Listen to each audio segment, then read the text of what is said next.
पंजाबी ढोल beats channel में खुश आमदीद। प्यारे दोस्तों, कैसे हैं आप? उम्मीद करता हूँ आप लोग खैरियत से होंगे।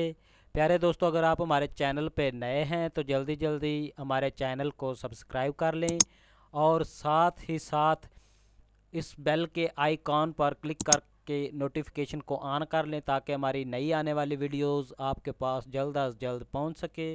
प्यारे दोस्तों, हमारी वीडियो देखने का बहुत बहुत शुक्रिया। तो चलते हैं वीडियो की तरफ।